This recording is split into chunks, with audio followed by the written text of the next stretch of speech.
Hello, hello. My name is Dan Herron with Activate New Mexico. We are inviting up our guest speakers for our panel discussion now. So go ahead and turn on your mic. Stephanie, Jess, TJ, Alexander, thank you so much for being here today. We will get kick-started here in a second. So we are on a brand new platform called Remo.co. I know the first few minutes are like, what is this thing? So thank you for your patience in trying to work out your audio and video issues that we always have when we try to use this platform. So get in those Google Chrome settings and mess around with those audio permissions. You tell the computer what you want to give it. Don't let Google take what they want from you, right? Sorry. This obviously is not sponsored by Google. Don't get me fired up, all right? Yeah. But if Google wants to sponsor, please shoot me an email at dherron@cnm.edu. With that being said, I will be your admin today. If you have any questions about the Activate New Mexico community of mentors and entrepreneurs, please come to me. I'll be at the table, the first table called ActivateNM during the networking portion. And today I get to introduce our facilitator, TJ Cook, fund manager and, cool founder, not founder, but innovator of ABQID. And so TJ has offered to be our facilitator for today's panel. So I'm going to be quiet and turn my mic off. TJ, take us away. Well, hello, everybody. Let's talk about data today. This thing called the internet has created a lot of data and a lot of need to make sense of it, to build a set of values around it. And I feel like we as a society are right in the middle of that mess. And I am really excited about the three founders that we have here with me. As Dan said, I'm the fund manager of ABQID Fund and Ingenuity Venture Fund, a small seed fund that invests in New Mexico-based startups with really high growth potential. And I mentor for Activate New Mexico and Hyperspace Challenge, and put on events like Balloon Pitch, which is coming up October 2nd. Get your tickets. We'll be announcing the field of contenders here Monday or Friday. We'll see. And generally, I just want to, I care deeply about New Mexico and want to see New Mexico rise. And I believe startups and entrepreneurship are the single best way we can do that for New Mexico. I got three kiddos. I want them all to be here because opportunities are here and they could do some good damage for their careers, their lives, their purpose here. I think we all resonate with that. And I just love this place. It's awesome. So that's a little bit about me, but we have three founders that are deep in data. Their companies are founded on needs around data. And it's a really cool group as well because each has taken a slightly different approach, from consulting and services to platforms that reimagine the way in which we monetize and value data, really as a society. So what I'm going to do here is ask just a couple of questions, kind of 5 minutes for each founder. First one's going to be how they introduce themselves to us. I think there's just value in everybody, all the cool people here. I'm looking at the participants, by the way. You guys are all awesome. Thanks for coming. Meet these three startups, these three companies in New Mexico doing wonderful things. And then we'll dig a little bit deeper in a second line of questions around how lessons they've learned and advice they would have around how to make money on your data, because I know we have a lot of founders in the room who came specifically to understand, get advice on their companies. After that, we'll learn a little bit about Young Professionals, an organization we have, a service provider that's helping young professionals elevate their careers with Alexis here. And then we'll break into networking here on Remo.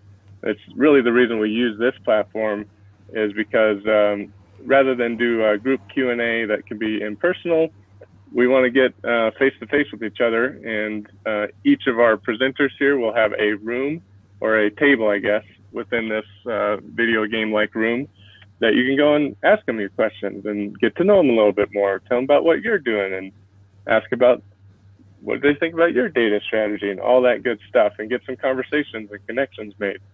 So we hope to be doing that around 11:15-ish, and we'll see how we do on timing. Maybe a little past that. But in that sense, my only ask for you is that as you have questions, you can go ahead and use the Q&A. If you see that, ActivateNM host has proposed that there be a question called red or green, and maybe it will be asked of each of our panelists here. If you have another question, basically the way that works is pop it in. If I could fit it into, if it's really popular, like everybody wants to have that question asked of our panelists, then that's a good signal for me to try to build it into the discussion. Otherwise, save it for your networking time and ask it directly and have a conversation, right? So that's just a little nuance of this format. All that being said, fantastic to have everybody here. Rather than go through and make introductions and then ask each to introduce themselves, what I'm going to do is have Stephanie Gradia, then Jess, and then Alexander take about 5 minutes to introduce themselves, their company, how they're using or working with data. So, Stephanie, take it away. Great, thanks, TJ. First, I got to say that this is a cool platform. It's like ideal for an introvert's networking. So excited to see how that works out. Hi, everybody. My name's Stephanie Garadia. I'm the co-founder and CTO of Versatile Med Analytics, or VMA. We provide analytics and healthcare subject matter expertise to optimize health or healthcare, government, and community programs. So in terms of how we got started, well, a little bit about myself. I really didn't realize until recently, but I've basically been an analyst for my entire life. I was always that kid asking why, that annoying kid asking why, I should say, and then asking why again.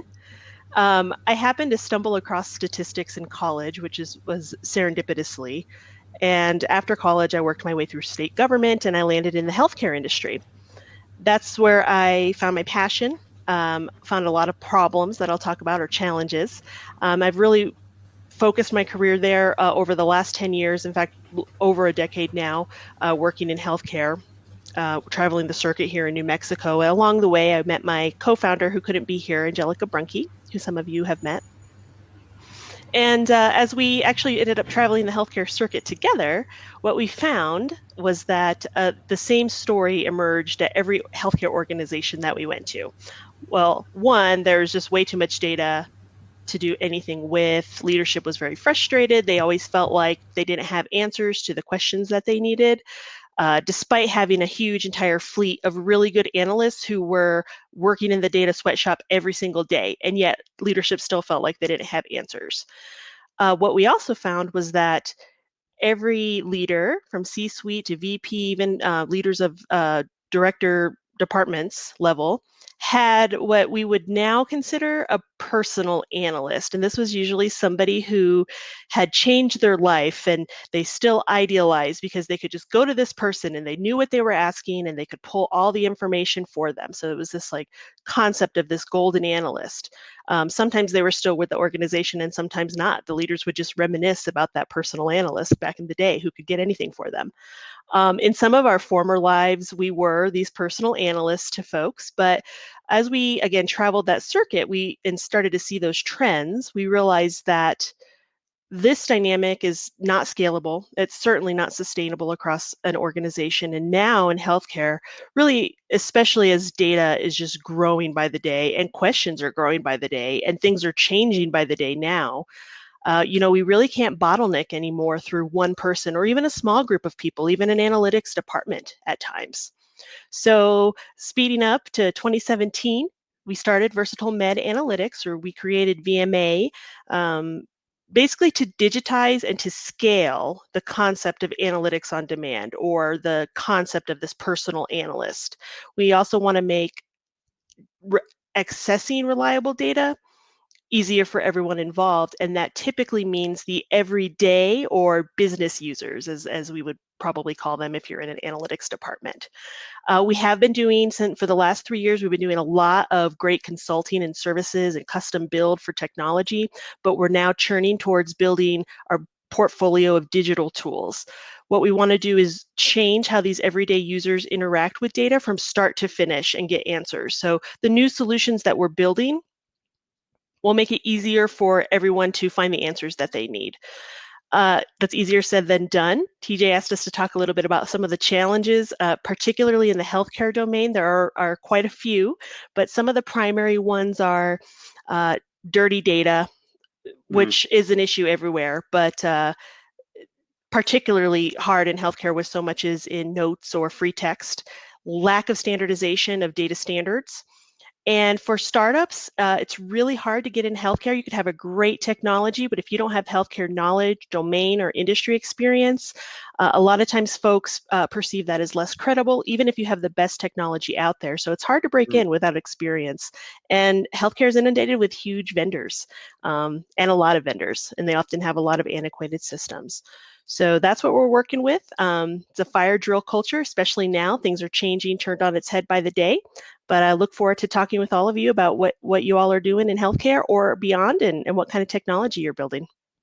Fantastic overview, Stephanie. Thank you. I want to tag up with you on networking and ask about some projects and this transition you kind of alluded to from service projects to tools, and maybe how that is affecting your business model or how you want it to shift the business model. But that's actually a nice segue point to Jess from RS21. We'll get back to you, but Jess, introduce us to yourself and also RS21 for those who might not know, may have heard about them, but still not quite sure what you do. Sure. So I'm Jess Duvernay, and I am the director of the UX UI team, so user experience, user interface team. I've been there for a long time in startup years, and so I won't say that I'm a founder, but I've definitely been involved in setting a lot of direction, strategy, procedures, policies, and scaling the company. We are it's the way that I like to describe it very simply. Like if I'm talking to my grandma, I say we make really complex tools for experts so they can make better decisions with the data that they have, and we help them find new kinds of data to make even better decisions. And so we work across all sorts of different domains, and I think we're kind of starting to narrow in on some. It's cool that Stephanie's here. Stephanie's actually one of our healthcare partners. I have a meeting with her for a kickoff later today, so that's kind of exciting. But essentially, we're not domain experts, right? We're generalists when it comes to domains, but what we have expertise in is how do you manage all of this data? How do you store it? How do you normalize it? How do you do really cool data science? I'm not allowed to call it magic because it's not magic, it's art and science. My data scientists yell at me when I say that. But how do we apply really powerful data science techniques to the available data? And then what my team is really responsible for is then how do we take that data that has been cleaned and organized and stored and run through the appropriate data science, and then how do we visualize that, right? Because it's one thing to get a bunch of data in tabular data format in a spreadsheet. It's another thing to see it in a really neat interactive graph or something that really gives you kinds of more. The goal of our company is really, let's find a way to show the data that's going to give you insights that you wouldn't be able to see in a spreadsheet, right? And so, not to skirt around the issues of who we work with, we do a lot of work for the federal government, state and local government. We do a lot of work with the national labs, and some of our domains that we're working with are healthcare, infrastructure, resiliency, renewable energy. And then we also kind of think of ourselves as people who work in emerging technologies. A lot of times the national labs will have this really cool idea, and they've got a great algorithm that does something really powerful, like tell you where a microgrid should be or tell you what this electromagnetic simulation is going to do. But getting the tabular data and reporting it to somebody senior doesn't tell them anything, and it doesn't help somebody who's not that technical actually make decisions with those really cool models and algorithms. So we'll partner with experts to help them bring their data to life for people who are going to be using that data. We've got about 50 people in Albuquerque and DC. We had a DC office until COVID, and now we have people who work in DC from their house. And we've been a really fortunate business, and in Albuquerque, we got a couple of awards lately that are a really big deal. We were one of Inc. magazine's top 500 growing companies. So that's a pretty big deal. And we were also nominated and won the distinguished marks of being one of Fast Company's best places to work for innovators. And so it's kind of a really cool company. We pride ourselves on being a values-based organization. And I think some of you in the audience saw my impassioned speech on that last year.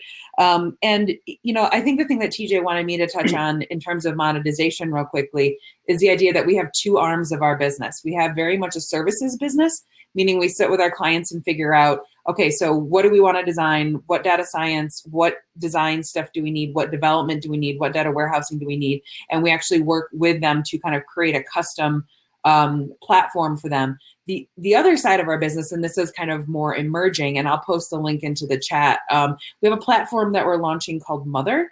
And the thought is that we are trying to create a tool that would allow some of our more niche businesses to plug and play different types of data analytics and visualization capabilities. So instead of saying like, oh gosh, we have to build this from scratch, we can say, okay, well, here's the railroad tracks. Which little cabooses do we want to put on the rails to get this thing going quickly? Now that we've got a basic architecture for you, let's bring some services people in and make sure we customize it for exactly what you need. And so I think I've covered all the points I'm supposed to. Fantastic job. Yes, I've got a million questions too, but great overview. And yeah, I interact with a lot of folks at RS21 and think highly of the organization, what you're doing in this realm of data, but also in New Mexico. So great stuff. Some follow-ups coming, but before we get back to you, hand it over to another emerging startup in New Mexico. It's really exciting, led by Alexander McKeag. So Alex, please inform us. What are you up to? TJ, come on, you don't have to flatter me like that, okay, for all these people. The turtle, first of all, before I even get into that, I want to say that New Mexico was a massive draw for me personally.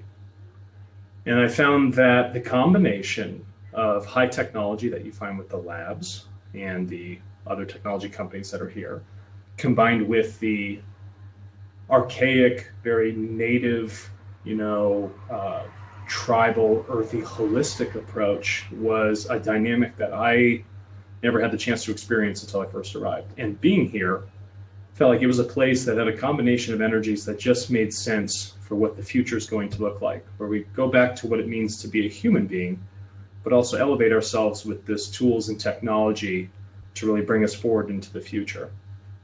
And so with that, I thought that makes a lot of sense for what we're doing at Turtle, because Turtle is a data marketplace that allows individuals to take the information they create day in and day out through all of their digital interactions, whatever those might be, direct or indirect ones, and put them into these fungible data packets, or data packets that can be measured and moved and traded.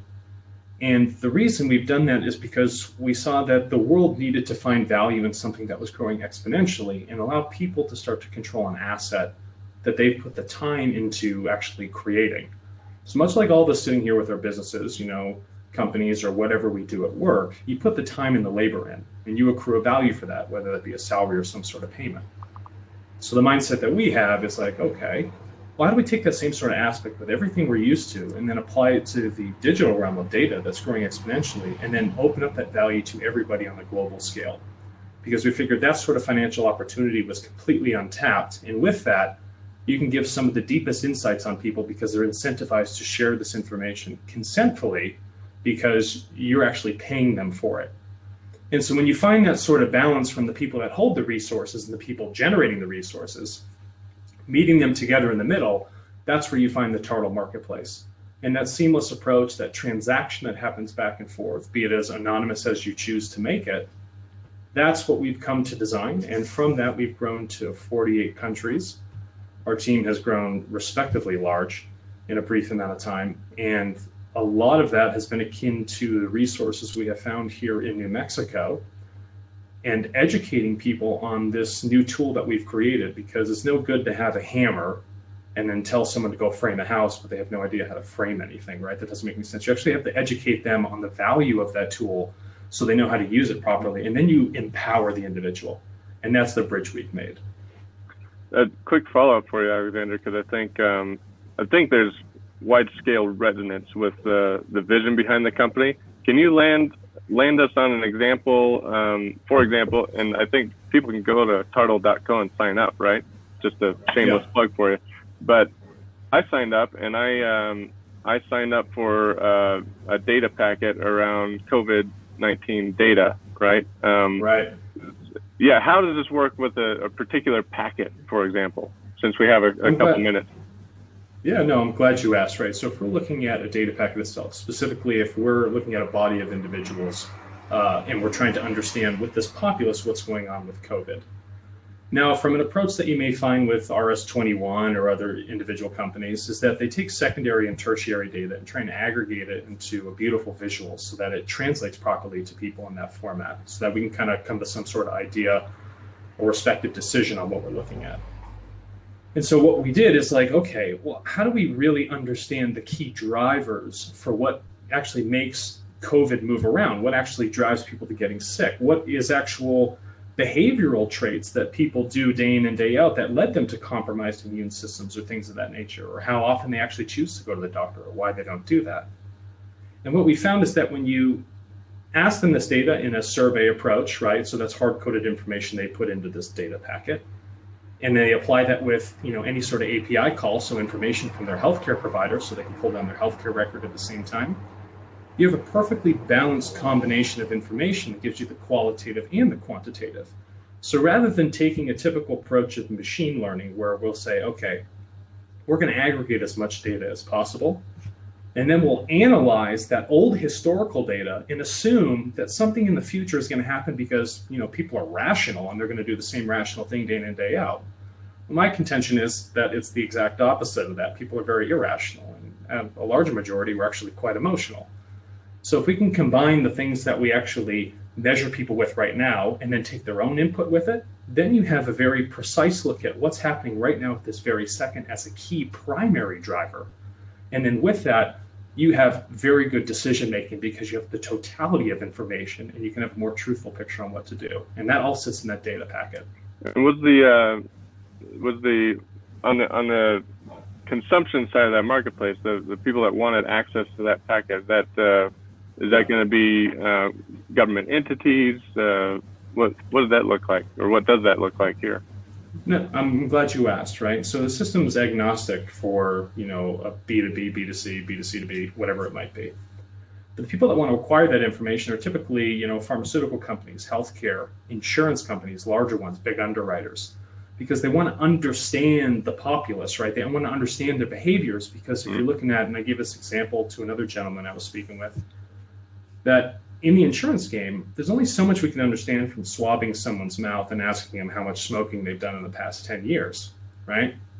But if we can really take their entire health record of information and have them give that to us, our actuarial tables change.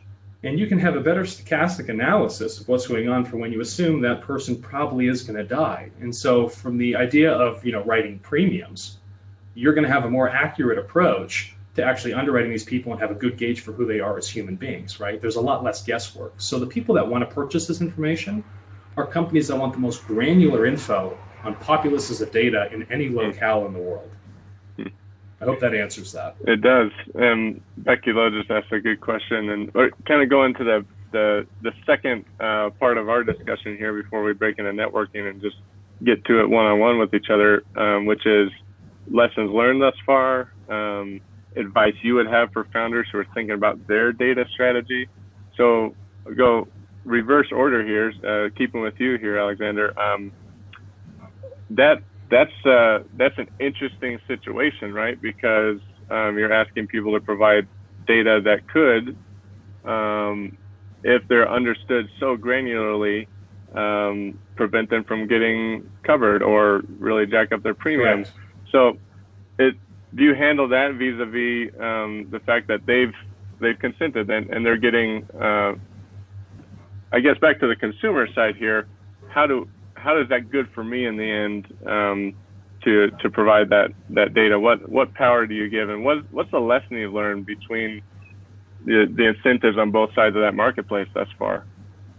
That's very interesting. So I'm glad you asked that. If for you, TJ, sharing information about yourself can either help you or harm you. So the breadth of information you choose to share, that's a bespoke parameter that me as a person selling that data can choose to do on the Turtle marketplace. And depending on that gauge, so that depth and the volume of the information is going to define how much I get as a financial incentive for that info.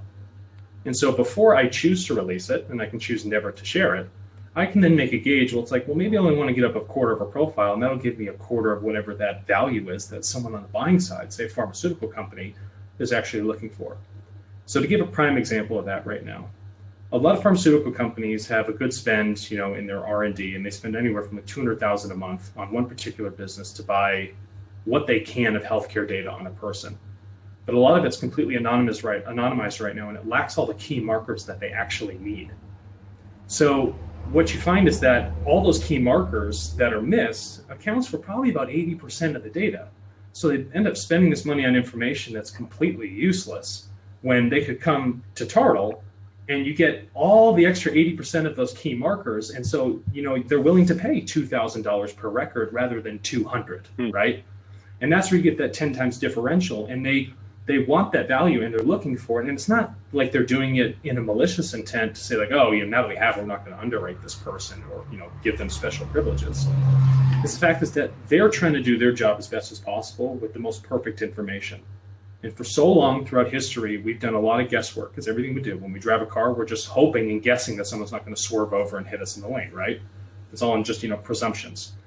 So what we're trying to do here is build a very truthful analysis or picture of what the digital identity for that person is and make sure that they're accurately compensated for how much they're actually willing to share that accurate information. So you put it in the end, it's in the hand of the consumer to go in eyes wide open about what they're sharing, what they want to share, what they don't, and that's the intent of the marketplace. So that's precisely correct. Very cool. On the advice side, lesson side, learned. Yeah, on the advice side here, picture me. I'm a SaaS startup. We have a lot of software founders here, or people looking to build software products that will either generate or work with data. At Turtle, you've been at this, over 2 years, maybe 3 or 4, I think. Yep. What advice would you impart in the next 1 to 2 minutes? Yeah, the biggest amount of advice that I would impart is that if you're creating something that's respectively new that people don't really understand, it's something that is very edgy, and I hope that startups are doing that, is that you truly educate people on that tool. So back like I used the metaphor of the hammer, the better the job you do at showing people the power and the value of using that thing and explaining it in layman's terms and putting it in as many formats and mediums as possible so you can saturate that type of learning, that's where you're going to start to build that goodwill and trust and understanding, and people will be able to share by word of mouth for you faster than you could ever do on Google Ads. So in terms of the learning process, I would say that learning how to take as much information, distill it down simply, and then put those in all the mediums that are currently available to really build the value of your brand in an educational format.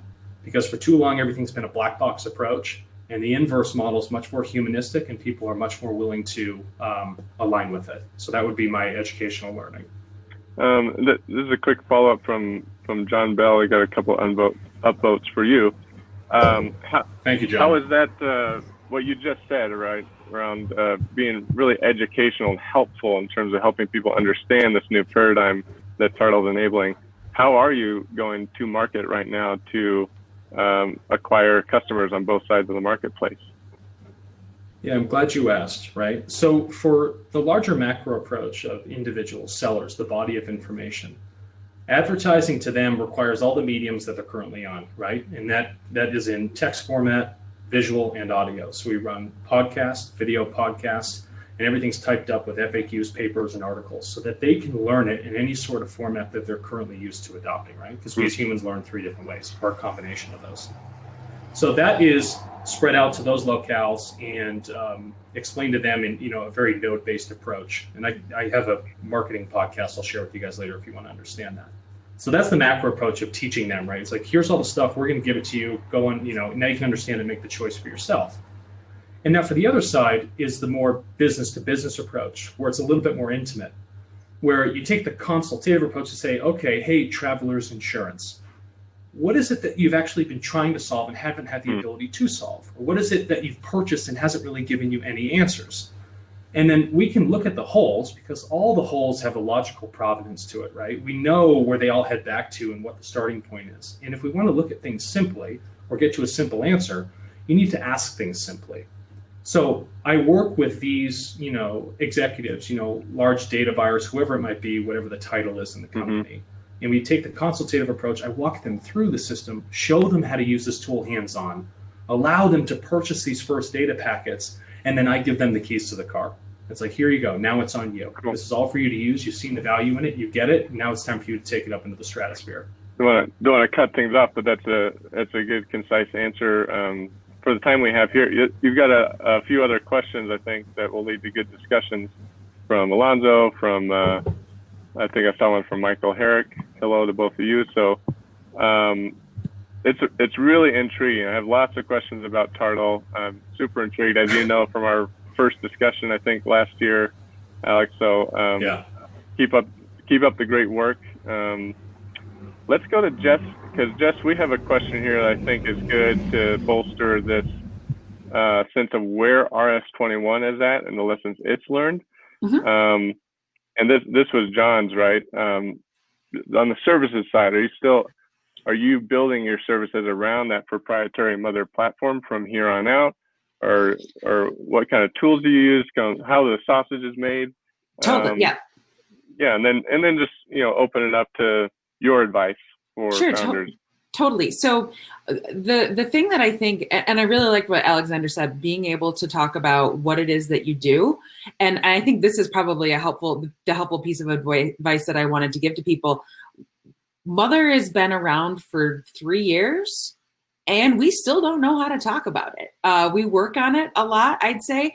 But one of the things I think that we have really recognized is that there are different segments of our audience that mother will mean different things to. For some people, this cool, flashy branding thing that you have, and that makes me want to work with you because you guys are cool. For other people, it's like, oh, so you have products and a platform? So your platform can help me actually make my custom thing much more quickly because we've already got a back-end infrastructure, and we can do data processing much more quickly without having to spend the time building up the back-end infrastructure. Okay, cool. Other people, and that's like probably our most technical group of people that we talk to. And then our middle level is like, yeah, we've got this platform, which means that we can reuse things we've already done, license that to you, and then we can build little components on top of it going forward. But it's taken us probably like 2 years to get to that. And if you ask me, if you ask our CTO Cam, if you ask our CEO Charles, if you ask our CGO, Chief Growth Officer Peter, everyone's going to talk about it differently. But I think the biggest thing is understanding who you're talking to and what level of technical granularity you should be discussing that with them. You don't want to talk down to your audience or oversimplify it, but you also don't want to inundate people with too many details if they literally don't care.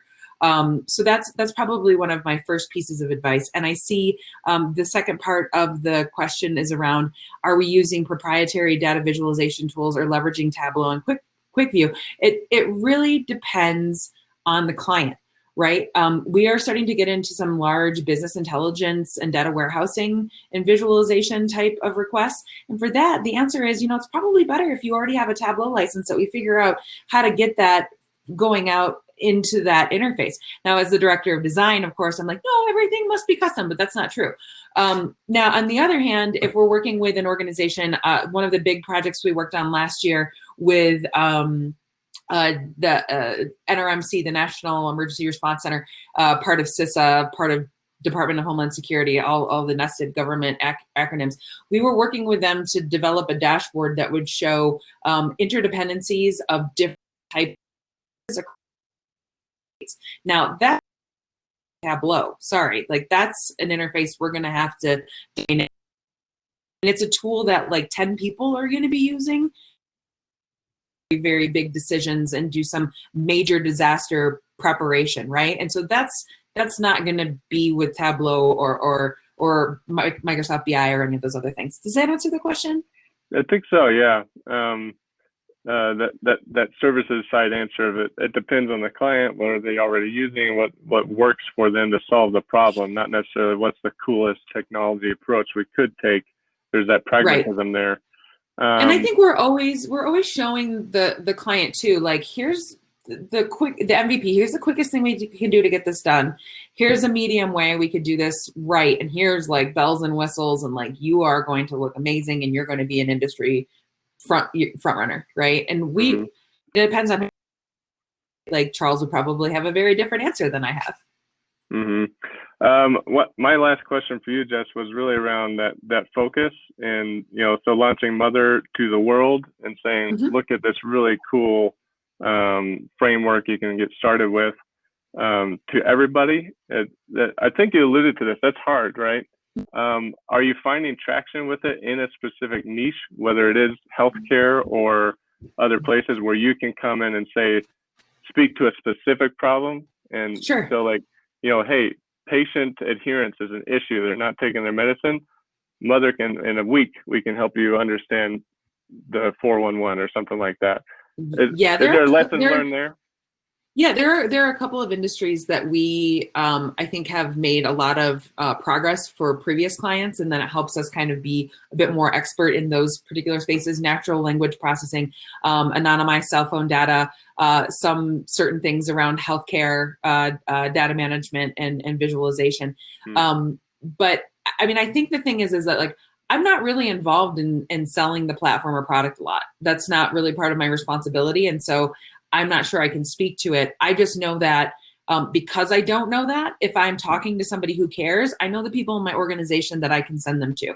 And so I guess the thought on that is, maybe you don't need to be the person who is the expert on it, but if you don't know, be humble enough to say, you know what, someone else can actually speak to you about this a lot more clearly. And so delegating these conversations that you're not qualified or confident in having to people that you trust within your organization, number one, it's a good look for your client because it shows that you trust your team. Number two, it's a good look for your team because it shows that you trust them.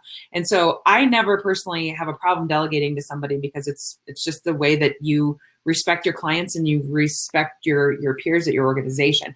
I did want to say one thing about monetization strategy. I'm going to share my screen really quickly. Is it going to let me share the right one? Yes. So this is our COVID Urban Health Vulnerability Index tool. And some of you might have seen this. It's gotten a lot of press. But essentially, when COVID kicked off, we're like, hey, the biggest issue here is that there's going to be lots of marginalized communities that aren't getting access to things like rapid testing or having extra food in the areas, or our Wi-Fi stations set up, or access for people who are experiencing homelessness to stay safe and to stay clean.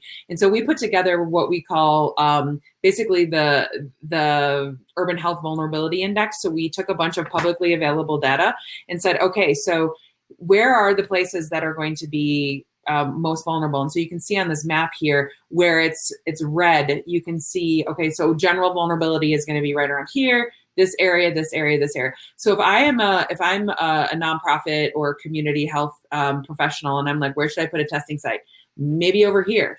And so we can also kind of toggle on and off hospitals and nursing homes. And we can say, okay, well, I'm actually working with, I'm most concerned with people that have asthma. So I'm going to say, let me redo this map around to focus on asthma. So I can put that parameter in and do this. Now, I can post a link to this and you can all go play around. We did this for Albuquerque. It started blowing up, and we've added 500 cities across the United States. We have several different data layers on the map that you can get. It also shows kind of how many tests versus how many positive tests. And so here's the thing about this. Nobody paid us to do this. We did this because our CEO and several folks in our leadership team were like, hey, this is kind of messed up. We should do something. We can visualize data about vulnerable populations, and we can put it out in a tool that's available for free. And it's actually really helps some communities make better decisions. Now, how does doing something free like help you monetize? Well, I can't tell you how many people have seen this and said, oh my gosh, Could you do this for my particular instance? Could you do this Right. for this issue? I really like the way you visualize that. I don't want to map, but let's talk, right? And so if you're creating value, value and monetization is going to come to you. Mm-hmm. That's fantastic, and actually undergirds what you said earlier, is seeking to be a values-based organization, and that as a strategy, values can lead to action, which can lead to the cyclical nature of the type of clients you want to work with, et cetera. So kudos, that's a really great story, concrete story of how that could play out. Yeah, for all of us, I mean, Stephanie, we'll talk to you again, but if there is a product or a tool out there, maybe one of the things you do is put it out there and let the leads it generates for services be the monetization strategy for the product. Sometimes the product itself doesn't have to have a business model around it. So that's pretty cool. Hopefully you can also have a business model around it. I do. And it's nice. I do need to say something though, and this is probably, so like be real moment, right? You can make the coolest thing in the world. And if you don't have a strategy for getting it in front of people, it's not going to go anywhere. And so I think we're incredibly fortunate at RS21 to have a very highly skilled, incredibly smart, creative marketing team. And they spent a lot of time with us when we were actually developing this tool. We had designers and developers working on it all night long, but our marketing team was in there too, saying like, okay, so what is the audience for this? What is the narrative around it? How are we going to put it out there? And so that's a thing that I would also encourage you to think about, is like, yeah, there's the making of the thing, and then there's just the distribution of it. I can't speak to marketing. That's not my jam, but definitely keep that in mind. That's also an important lesson. And right before we get to Stephanie, I can't give that kudos enough, because so many think that things like that just get picked up. Somebody in the media sees that and just so happens to cover. No, there's a, hey, we're working on it. There's an approach there for PR, for earned media, for advertising that takes great people who know how, they know people, they know how to get to people, they know how to seed it. They know how to talk and position it for storytelling, and that's an effort. And you build it, and they will come is not a thing. So that's great to point that out. Let's not be naive around the dual efforts it takes. I think in New Mexico we love to build stuff, the marketing of it, the design around it, the communication around it. I think all founders, right, especially technical founders, need to build that skill set and get excited about building that skill set, because it will make their product see the light of day they want it to see. Okay, Stephanie, you had some questions in here, but I kind of wanted to open up. There's a lot of questions specifically around healthcare and just how bad is it working with data in healthcare, right? Getting access to it, consent, health records rules, all of that. Like, tell us about that. Yeah, can you all hear me? Yep.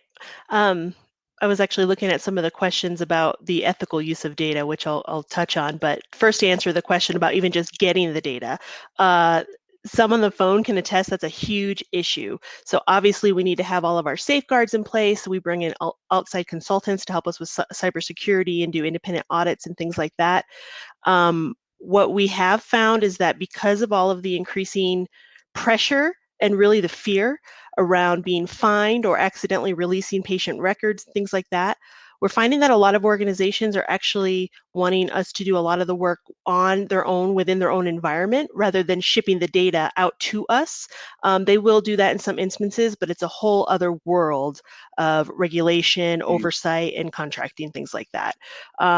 So in terms of how bad is it getting the data, with those things considered, I don't think it's been too terrible. Each organization, varies if you're dealing with a huge multi-state nation, national company versus a local community organization, things like that. And then just in terms of like the data cleanliness, if the question is around how bad the data is there, if you ask me, I would say it's not terrible because I've been working with it for so long. But if you're not familiar with the healthcare system, how reimbursement works, how contracting works, how operations work, how everything, comes together, it can be very difficult. In fact, it can be dangerous to start drawing conclusions without a real good understanding of what that underlying data means. So I'll leave it at that. I'm happy to talk more about that on the networking. But I did want to touch on the ethical concerns about the data, specifically in healthcare as I see it, but I think this is applicable to a lot of different types of industries. So I think on a spectrum, we have like the least controversial use of data to, the more edgy or touchy things, So I'd say like the least controversial or the most widely accepted would probably something like just using your own data to improve your operations, traditional Lean Six Sigma and process improvement, things like that. Now we move a little bit up on the spectrum when we start talking about using that information for transparency in healthcare. And then even if you're just using that within your own organization to provide transparency to what your employees are doing or their productivity, people start getting really, really sketched out about that because they're like, well, wait, you're going to shine a flashlight on everything that I'm doing. And I'm still just talking internal organizational data using their own data.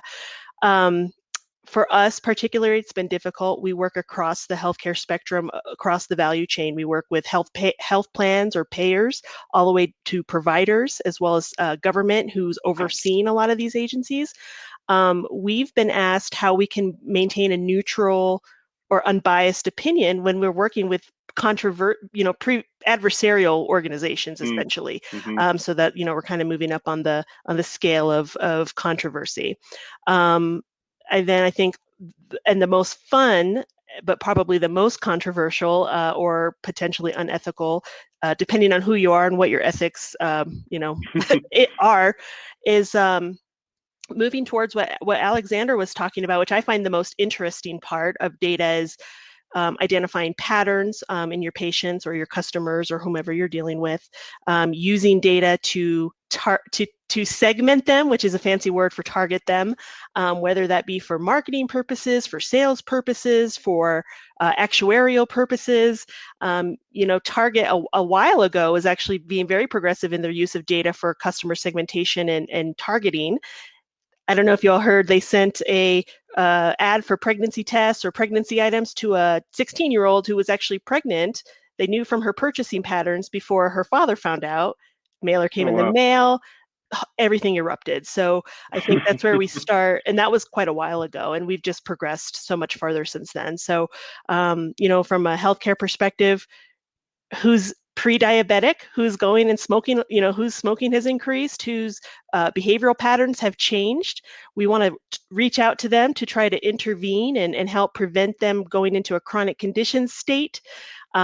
People get, again, really iffy about that. And so I'm really interested in sharing the data, but more importantly, I think and especially a tool like what Alexander has, what we're going to be able to start doing is getting a better idea of the outcomes or the results of all of these interventions. So we've reached out to pre-diabetics. Well, have we actually changed their patterns? Have we actually controlled their spend?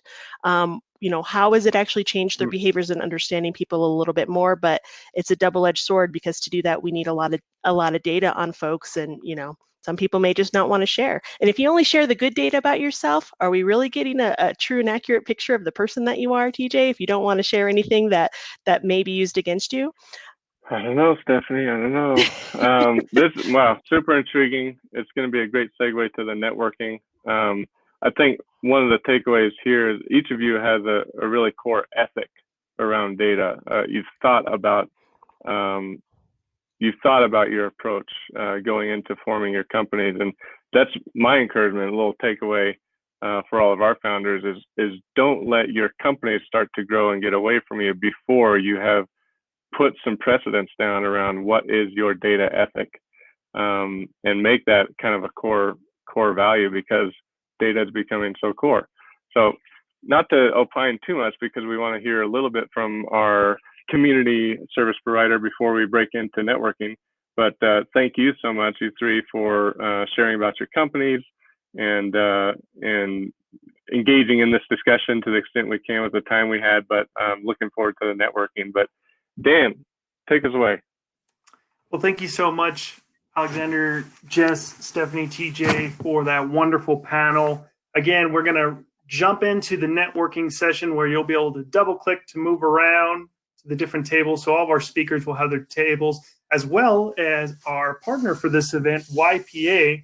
And so we want to, well, actually, I know it's a little weird, but let's give some virtual snaps and claps for all the speakers. I know it's always an awkward thing on a virtual event, but I think that's we ought to respect them for giving their time back to the community. New Mexico United, we're going to win on Saturday. We're already in the playoffs.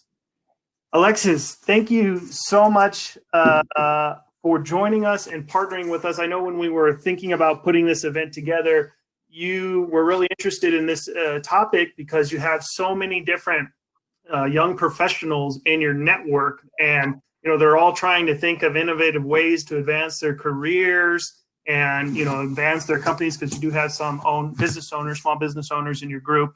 And so I was hoping you could just take us a couple of minutes before we move into the partnered networking event, a little bit about YPA, what you do, and what's like a call to action of how they can get involved and start getting those valuable connections. Yeah, wonderful. Thank you guys for having us. And that was a great panel. I really enjoyed it, even though I have no idea what you guys are talking about. So the Young Professionals of Albuquerque is a little bit different, and I've been a member for 5 years. I'm currently the president. But we are not industry specific. So we bring people in from every walk of life as far as career goes, and put them in a room to learn from each other. There are three basic pillars. There's the professional development, social, and then community engagement. So we try to give back to the community while also feeding our members and connecting people. One thing that we've really been focusing on the last 2 years is mentorship. I know that having a mentor has really changed my career, my trajectory. I know that being a mentor has really helped me as far as like what I can give and the things that I've learned. And so we're really focusing on that. And I think everyone can agree that having a mentor could save you a lot of heartache end of the day. I have a table here. It's about $100 a year to be in our to have access to our resources and access to the things that we can provide, and I can dig into those on a more granular level on in the breakout if that's what's appropriate. Well, thank you so much. I did post the link in the chat, as well as some other folks have posted some resources in there. So be sure to take a look at the chat, the general chat, it's called in Remo. And so for those that we didn't get to your questions, we're going to go back to the floor view, and you'll be able to click. You'll go back to the same room that you were at, but you're welcome to double click and move around. I encourage you to speak to our resource provider, YPA, as well as the 3 startups as well. If you have any questions about Activate New Mexico or in the series that we're doing, please come see me at the Activate New Mexico. Otherwise, enjoy your networking and stay safe.